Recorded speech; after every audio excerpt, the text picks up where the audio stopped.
G'day guys, welcome back to the channel. Today I feature another new brand. So I don't know exactly how this you would say this, but this is Kinyued is how I am pronouncing it. I don't see a Chinese equivalent, so I can't tell you exactly what they intend it to be. So this one is courtesy of TomTop, another of those online retailers. This one seems to be mostly electronics focused, so check out the links at the bottom. This one is also listed on Amazon as well, this particular brand. So let's get into it and open the box. So simple slipcase, right? A dark colored inner case with kind of this gold foil lettering for the brand name there. And then here we have the watch itself, and then there's some basic warranty instructions, and they've got a push pin there for the adjustment.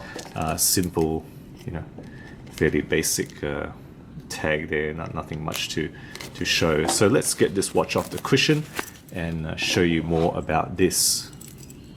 So this here is the Kinyued automatic watch. This is with open heart and day date, and that's what I'm calling it. I think they call it the men's business watch, which doesn't really tell you specifically what it is. So I think open heart, day date, month is what really this is.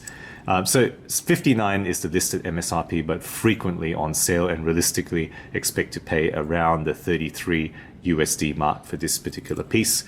So I've searched a little bit about what this movement is, and it's a little bit elusive to find out what it is because people don't seem to know. Of course, the website, those retail sites don't really say, but if you look at the piece and compare it, it does have a lot of similar parts to the Tongji movements, the Chinese standard movement that is used in other brands, including T-Vise or Terweiser, a brand that I have reviewed before. So, there's a lot of similarities. So I think most likely it is probably a modified base Tongji movement.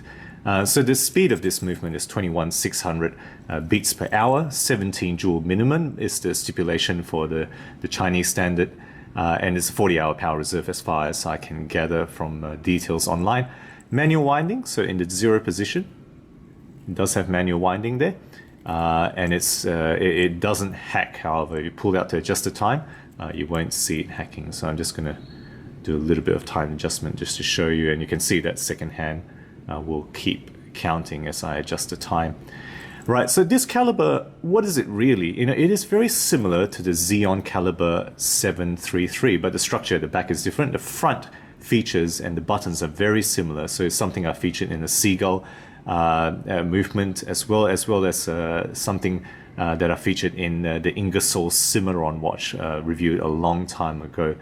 So the 6 o'clock position there is an open heart with a decorated bridge, and then you've got pushes. Right, big pushes for the big date. So this one actually changes the date, as you can see there. This one changes the month, and the month doesn't flick across by itself. You have to actually push it per month. And then, interestingly, they have a small, recess button to change the day of the week there, which is in that 9 o'clock subdial. So it's 3 o'clock subdials the month. Another thing about the date is that in these watches, it kind of counts past 30, which is a bit of an anomaly that I never really understood, and then all of these movements typically will count past 30, and I don't know why. And the other thing is this one actually goes to 0. Okay, so why would you go to 0? Maybe it's too difficult for them to make it, go from 31 to 1. I don't know. Let me know if you know why that anomaly is there. So those are really the complications here. Of course, you've got that three-hander, so hour, minute, and seconds in the middle there. All right, the case in this watch is 43 millimeters across. It does say stainless steel at the back, right around the periphery there. So it does say stainless steel, but I don't know whether that refers just to the case back or to the actual case itself, because it feels like it might be a base alloy that is coated. I don't really know for sure, and information is, as you would expect, rather scanty on this. So 16 millimeters is the thickness here, and the lug width is actually slightly small. It's 20 millimeter lug width here, and the bracelet actually tapers to about 18 millimeters. Lug to lug is actually quite large. It's 51 millimeters on the lug to lug there. The surface, as you see me turn around, is fully polished. Right, you can see it's actually a fully polished case, except for the central bracelet section, including the end link there, right? That's actually a vertical brushed pattern there. Everything else is actually fully polished. Right, the case back is display as you've seen already, but I think it's actually a push-in case back. There is actually a little slot for you to lever out the case back. I think it's actually there. It's probably hard to see on the camera, but there is a little slot there to put in the tool to lever out the case back. I don't think it's a true screw-in case back. So with a push-in case back, non-screw-in crown, you're looking at 30-meter water rating is what this particular watch is rated at. The dial is probably where a lot of the action is. So if you take a look at that, it's got quite a bit of texture. So in the middle bit there where the Kinyued is and where the big date is, it's got the kind of the cross-hatching circular pattern. At the bottom, it's got this kind of square pattern. I guess you might call that clou de Paris. And then it's got a chapter ring with printing all the way around the outside. Now this arch on the top here, so where the number 9 to 3 o'clock is, it's got this embossed raised gold tone Roman numerals, but at the bottom it's got actually just dots from 4 o'clock to 8 o'clock. Right, gold tone leaf hands that you can see there. Right, with the central seconds in gold tone as well, and with a dress watch style like this, it doesn't have loom, and I don't mind that. You know, my dress watches not having loom, that's not inappropriate, I think. The bezel, as you can see, is gold tone, and it's fixed polished gold tone, and the glass on top is mineral glass, but it's kind of nicely domed, as you can see. Right there, you know, you get a bit of a nice distortion as you go from the side. The bracelet, ironically, is possibly the best part of the watch. It's solid as far as I can tell, brushed in the middle but polished, and then you've got this gold tone sections. And the good thing about this, right, the end link is kind of you know, solid piece there, right where the end link is. And let me just get the removed bits here. If you want to take a look at this, right, it's actually 5 pieces per link. If you look at that, it's actually a separate piece there.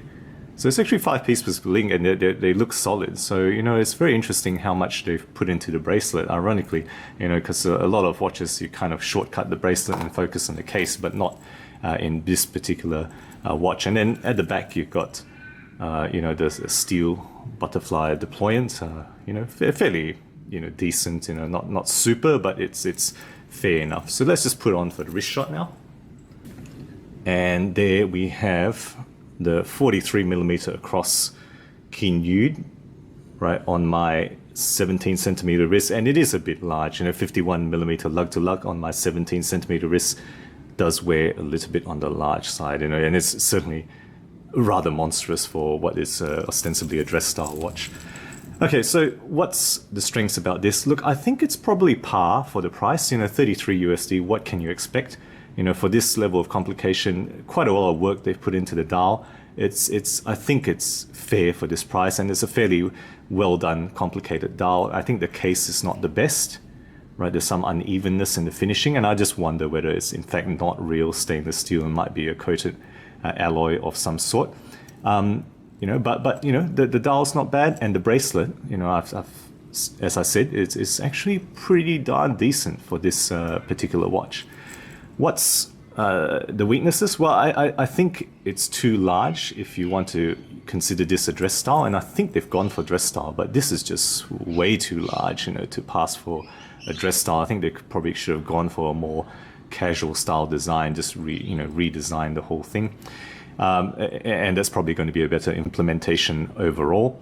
I think the finishing weaknesses are apparent, and I've already pointed out the case. You know, I think the gold tone you can see, you know, on the bracelet doesn't actually cover the back, it's just the front. So, you know, you got weaknesses and slight shortcuts, but again, what do you expect? You know, case back as well is push in friction rather than real screw in, but for 33, I think overall not an unfair package. So guys, there it is, the Kinyued watch, automatic dress watch with open heart, day, date, and month. Let me know what you think. You know, if you have this, what you consider this brand to be like. If you have any other of their pieces, I would like to know. Guys, if you enjoy my videos, do consider subscribing. New content weekly, always aiming to be objective and unbiased about all things horology. Thank you again for sticking with me, and as always, I'll catch you next time.